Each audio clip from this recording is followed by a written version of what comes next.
한절이 다가오는 절기이기 때문에 특별히 성탄절을 기다리는 마음으로 첫 번 성탄절이라고 하는 제목으로 말씀을 드리려고 합니다.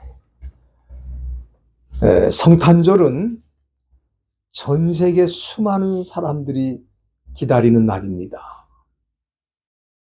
사실은 이렇게 수많은 사람들이 예수님의 나신 날을 기다리고 있지만 우리 예수님께서는 태어나자마자 그의 목숨을 노리는 사람이 있었습니다. 그는 당시 로마 제국 황제의 임명을 받은 꼭두각시 왕이라고 할 수 있는 헤롯이라는 사람인데, 그는 유대 땅에서 왕이 태어났다는 소식을 듣고, 아니 내가 왕인데 또 왕이 태어났다니 이게 무슨 말인가.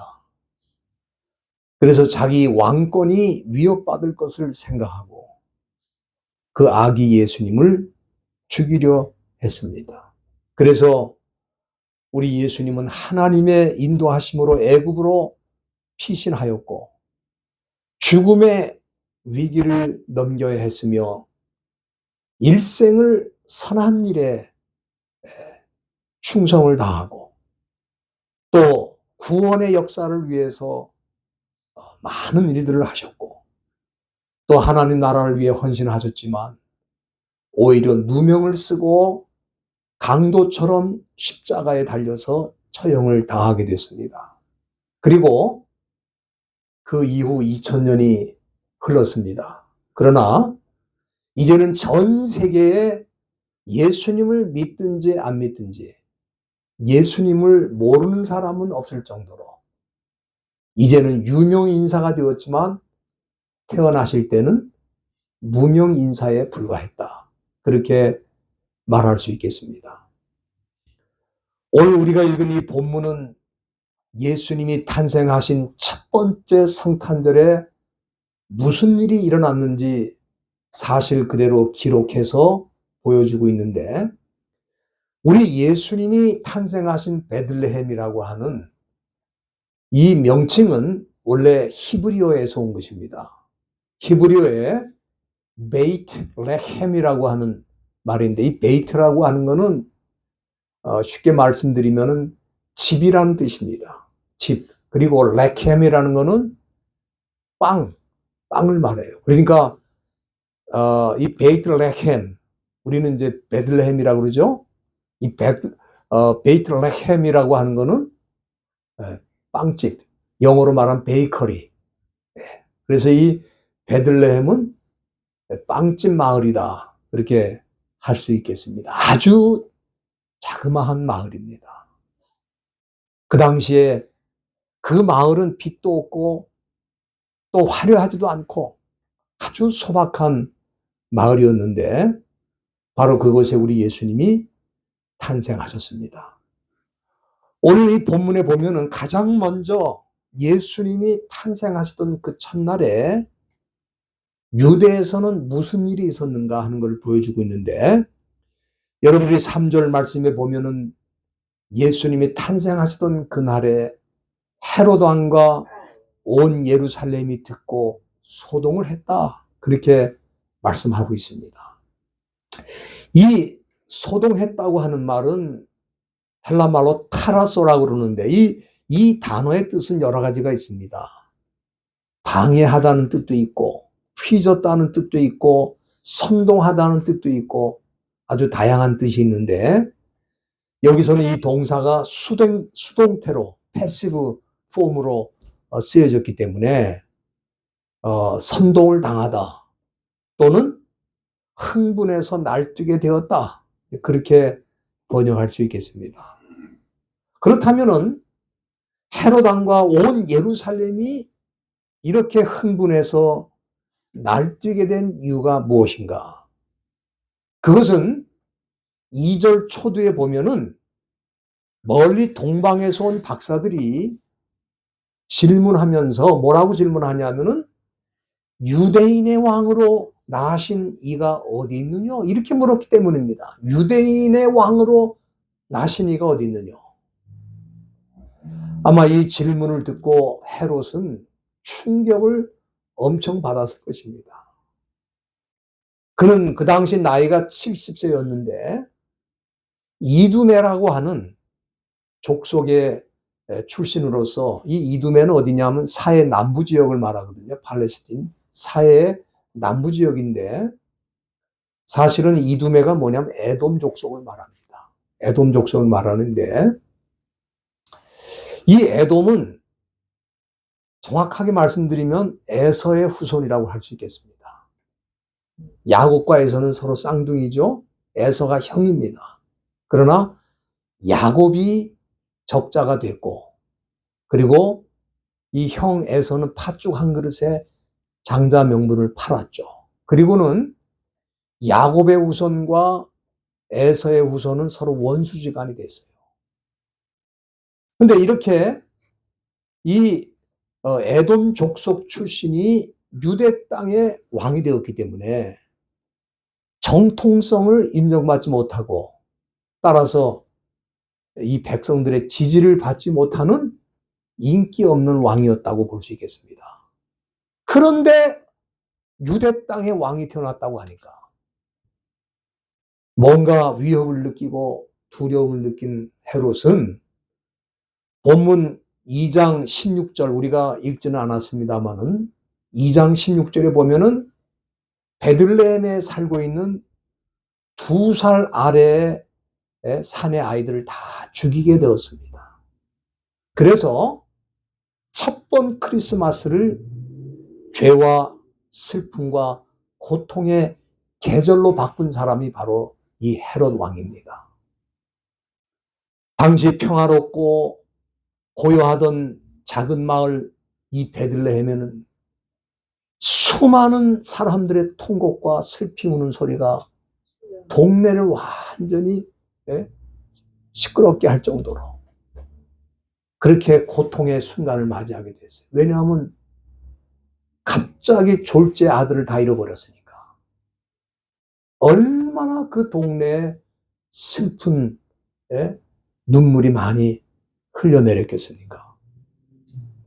이렇게 평화의 아기 예수님이 태어나셨는데, 그 첫 번째 크리스마스에 질투와 욕망의 왕이었던 헤롯으로 인해서 눈물과 고통 소리가 흘러넘치는 잔인하고 무서운 날로 변하게 된 것입니다.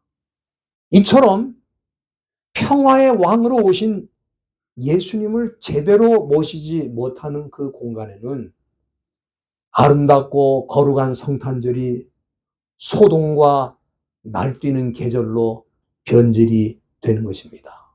죽음의 계절로 바뀌는 거예요. 이 시대에도 우리가 맞이한 이 성탄절은 어떻습니까? 이 성탄절이 소동하는 무리로 넘쳐나고 있습니다.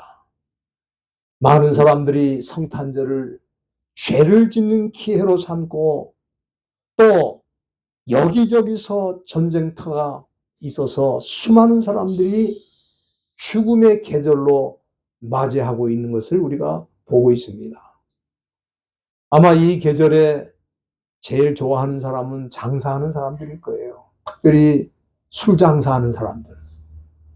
이 성탄절에는 평상시보다 더 많은 술이 팔린다고 그래요.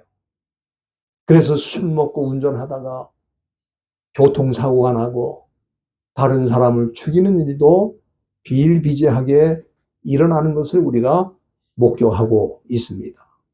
그래서 이 성탄절이 지금 이 시대에도 역시 소동과 고통과 아픔의 계절로 변질되고 있는 것을 우리가 볼 수 있습니다. 그리고 어떤 사람들은 이 계절에 크레딧 카드를 막 써가지고 빚지는 계절로, 빛나는 계절이 아니고 빚지는 계절로 맞이하는 사람들도 많이 있습니다. 몇 년 전 LA에서는 크리스마스 파티에 갔다가 집에 오는 길에 부부가 차 안에서 싸우다가 그만 이혼한 그런 부부도 있습니다. 왜냐하면은 파티에 가보니까 친구 부인들은 다 명품에다가 보석에다가 화려하게 치장하고 왔는데 자기는 너무 초라했다는 거예요. 그래서 이 부인이 남편에게 당신은 도대체 뭐 하는 사람이냐고, 네? 우리 친구들 한번 보라고. 그 남편한테 불평하고 원망하다 보니까 남편이 화가 나가지고 아마 차 안에서 그 부인을 때린 모양입니다. 그래가지고 결과적으로 이혼을 하고 헤어졌다는 그런 스토리가 있어요. 그러니까 이 성탄절이 이렇게 비참하고 어렵고 고통스럽고 슬픔의 계절로 변질되고 있다 이 말이에요.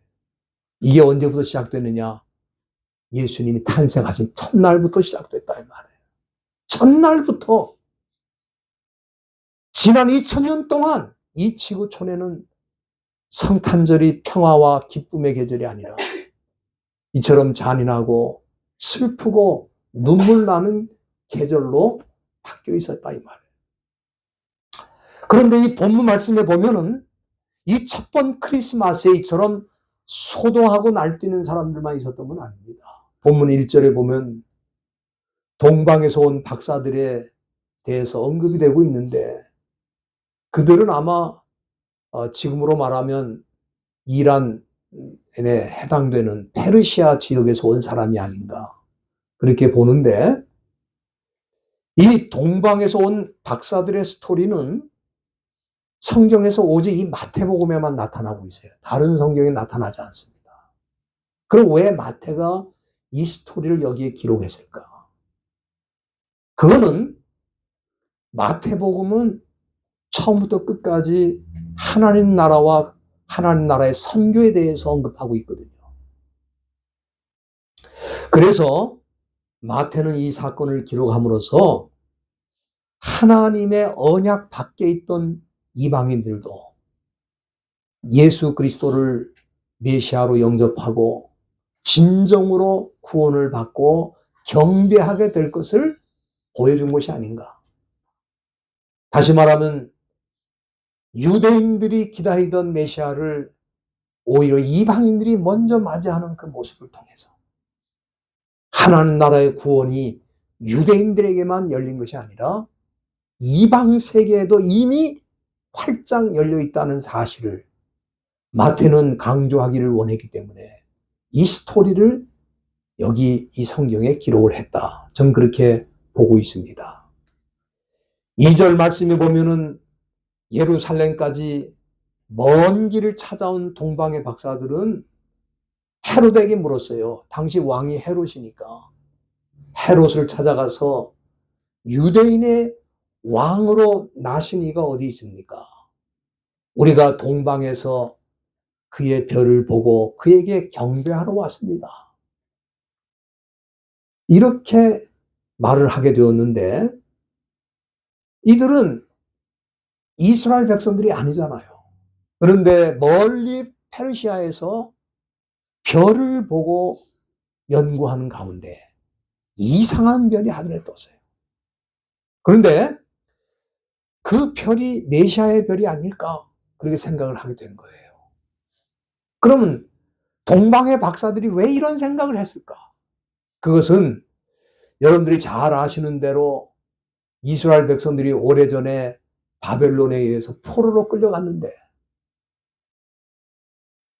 그 페르시아로 나라가 바뀌면서 고레스 왕이 이스라엘 백성들에게 너희들은 다 본토로 돌아가라, 고국으로 돌아가라 이렇게 명령을 내렸어요. 그러나 그 가운데는 돌아가지 않고 이미 거기서 자리를 잡고 살고 있기 때문에 돌아가지 않고 살았던 유대 백성들이 있었던 거예요.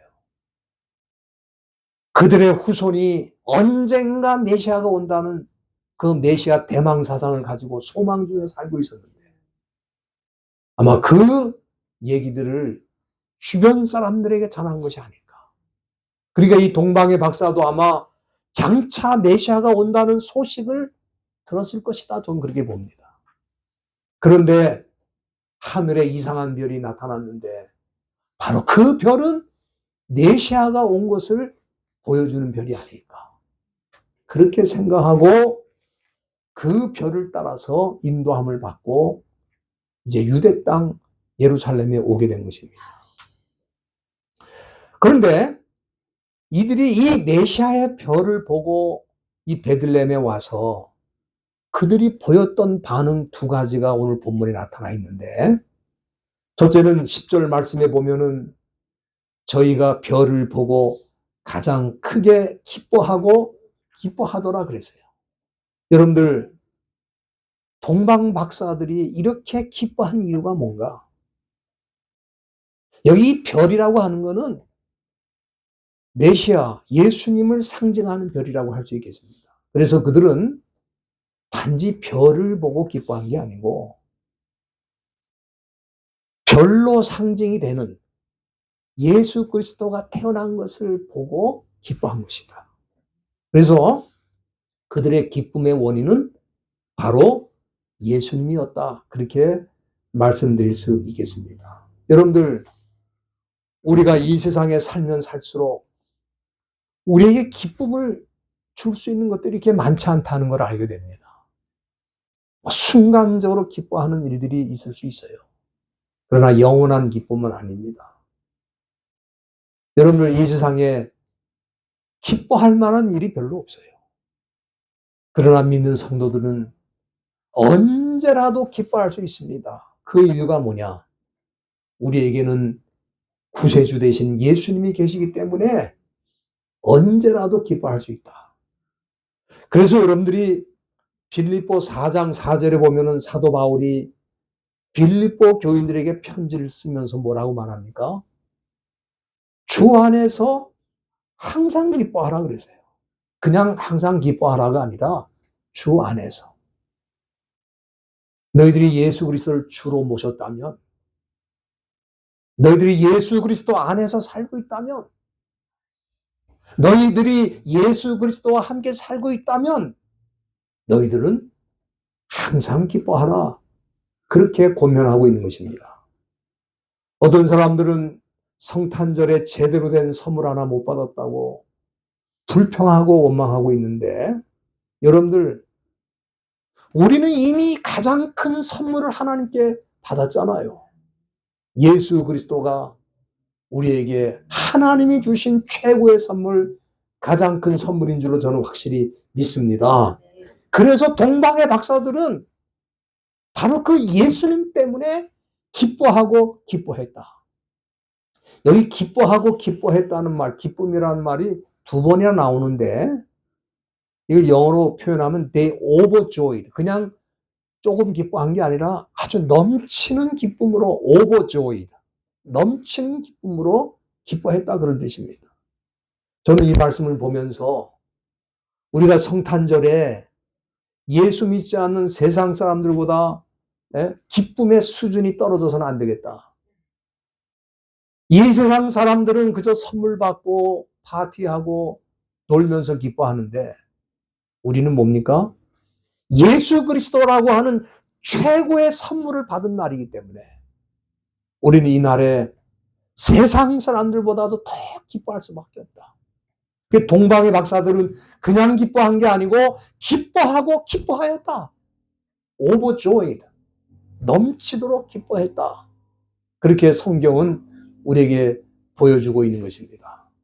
그리고 그 다음에 두 번째로 보였던 반응이 나타나 있는데, 그것은 그들이 아기 예수께 경배했다는 것입니다. 11절에 보면은 집에 들어가서 아기와 그 모친 마리아가 함께 있는 것을 보고 엎드려 아기께 경배했다. 이 가톨릭은 아기만 경배하는 게 아니고 그 모친 마리아도 경배를 해요. 그런데 여기 보세요. 동방 박사들은 집에 들어가서 보니까 그 모친 마리아도 있고 아기도 있는데 누구한테 경배를 드렸다? 아기께, 엎드려 아기께 경배, 예수님께 경배했다는 거예요. 사실 그들이 먼 거리, 장거리 여행을 했기 때문에 얼마나 피곤했겠습니까? 그러나 베들레헴에 도착하자마자 그들이 제일 먼저 한 것은 아기 예수님을 찾아가 그에게 경배를 드렸다는 거예요. 아마 그들은 놀랐을 것입니다. 왜냐하면은 분명히 유대인의 왕으로 태어나셨는데 어떻게 이렇게 누추한 마구간에 누워 계실까? 의심하고 또 실망할 수도 있었을 것입니다. 그들이 그렇게 기다렸던 유대인의 왕 예수님이신데 어떻게 이렇게 초라하게 마구간에서 태어났을까? 그러나 그들은 예수님을 제대로 알아보고 그에게 경배를 드렸다는 것이에요. 여러분들, 이 시대의 성탄절의 주인이신 예수님을 알아보지 못하는 사람들은 그저 몰려다니면서 들떠서 파티에 가고 노느라고 정신이 없을 겁니다. 그런데 분명한 건 뭡니까? 예수님은 그런 파티의 주인공으로 거기 계시지 않는다 이 말이에요. 오히려 예배당에 모여서 경건하게 예배드리는 사람들 가운데 예수님이 함께 계시는 것을 믿으시길 바랍니다.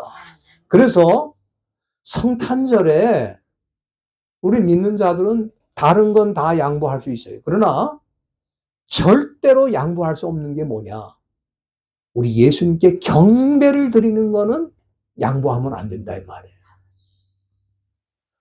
우리가 이 동방의 박사들 이 모습을 통해서 배우는 것이 한 가지 더 있는데 그건 뭐냐면은 그렇게 그들이 멀리서 이 베들레헴까지 찾아왔지만 그들이 예수님께 드릴 예물을 준비해서 왔다는 거예요. 여러분들, 경배라고 하는 건 뭡니까? 나 자신을 드리는 거예요. 나 자신을 드리는 게 경배인데 그들은 자신들을 드리는 그 표현으로서 동방에서부터 그 귀한 예물을 준비해 가지고 주님께 드렸다 이 말이에요. 저는 그렇기 때문에 예물이라고 하는 것은 사실은 그들이 예수님을 어떻게 믿고 있는지 그들의 신앙 고백의 표현이라고 저는 생각이 됩니다.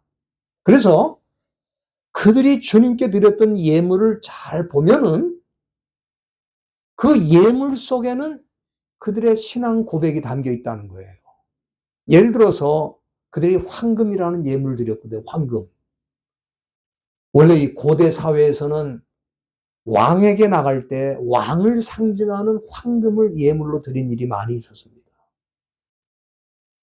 그런데 그들이 이 아기 예수님께 황금을 드린 것은 비록 아기 예수님이시지만 그들의 눈에는 예수님이 만왕의 왕이시기 때문에 그 만왕의 왕이신 예수님께 신앙을 고백하는 차원에서 그 황금을 예물로 드린 것이다. 저는 그렇게 보는 것입니다. 여러분들, 이번 성탄절에 저와 여러분들은 이 세상의 모든 것의 주인이시고 모든 것을 다스리시는 만왕의 왕이신 예수님을 만나실 수 있기를 바랍니다. 요한계시록 17장 14절에 보면은 어린 양 예수님에 대해서 뭐라고 표현하냐 하면은 만주의 주요 만왕의 왕이라고 표현을 했습니다. 여러분, 지금 이 세상 사람들이 예수님을 만왕의 왕으로 인정합니까? 인정 안 하죠. 그러나 언젠가는 그런 날이 온다는 거예요.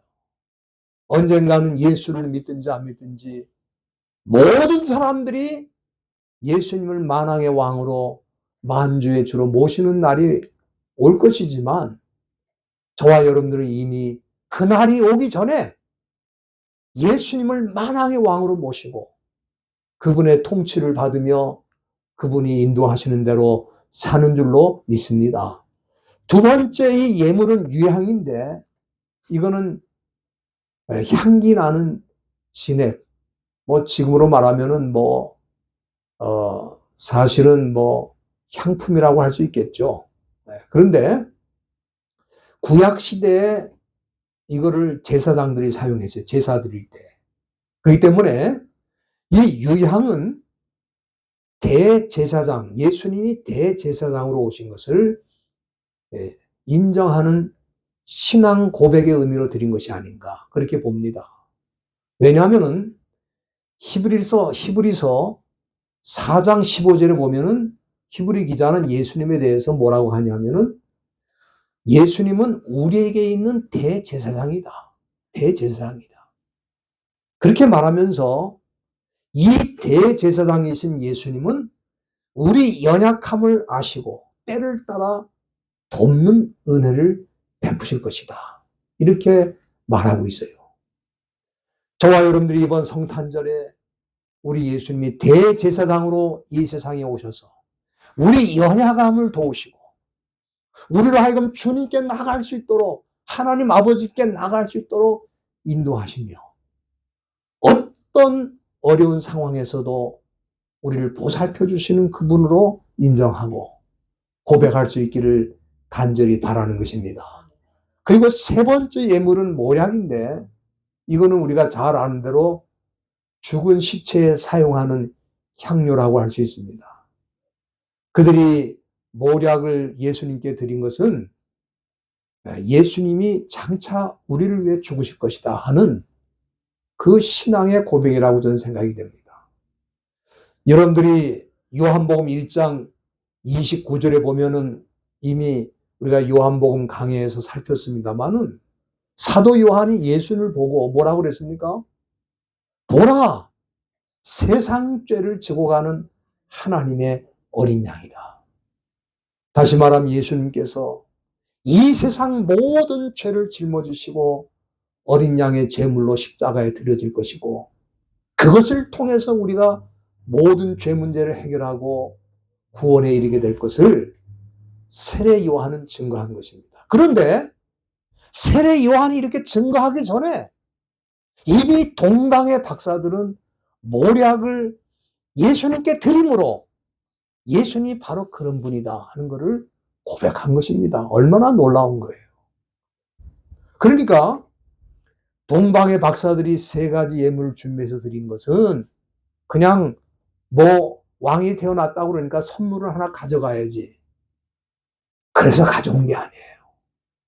그 예물 자체가 예수님이 어떤 분인지를 믿고 고백하는 신앙 고백의 내용이 담겨 있다는 것을 우리가 여기서 생각할 수 있겠습니다. 그렇기 때문에 이 첫 번 성탄절에 마태는 크게 두 가지의 반응이 있었다는 것을 오늘 우리에게 교훈해 주고 있는 것입니다. 첫째는 헤롯 왕이나 예루살렘의 수많은 사람들처럼 그저 소동하고 날뛰고 특히 이 헤롯이라는 사람은 그 질투심에 찌들려 가지고 예루살렘에 왕이 태어났다고 하니까 2살 아래 아기들을 다 죽여버리는 베들레헴에서 태어난 아기들 다 죽여버리는 그런 엄청난 악한 일을 했다 이 말이에요. 그러니까 이건 뭡니까? 이 성탄절에는 이렇게 죄 짓는 사람들이 많다 이 말이에요. 거룩하고 평화로운 우리 예수님이 이 세상에 태어나셨는데 오히려 세상은 그 성탄절에 죄 짓는 날로 사람 죽이고 또 범죄하는 날로 맞이하고 있다 이 말이에요. 그러나 또 다른 우리 이방 땅에서 온 동방의 박사들은 이 성탄절을 경배의 계절로 주님 앞에 신앙을 고백하는 계절로 주님을 영접하는 계절로 맞이했다 이 말이에요. 저와 여러분들은 어떻습니까? 이번 성탄절에는 저와 여러분들이 동방의 박사들처럼 정말 귀한 예물을 준비해서 주님께 드리며 우리 주님께 영광을 돌리고 주님을 경배하면서 주님이 이 땅에 오신 그 이유와 목적을 이해하고 주님 앞에 영광을 돌리면서 아름다운 신앙 고백을 드리는 그런 계절로 맞이해야 될 것이 아닌가. 저는 그것을 생각하면서 오늘 이 본문을 살폈습니다. 저와 여러분들이 이번 성탄절이 의미 있고 또 감격스러운 계절이 될 수 있기를 주님의 이름으로 부탁드립니다.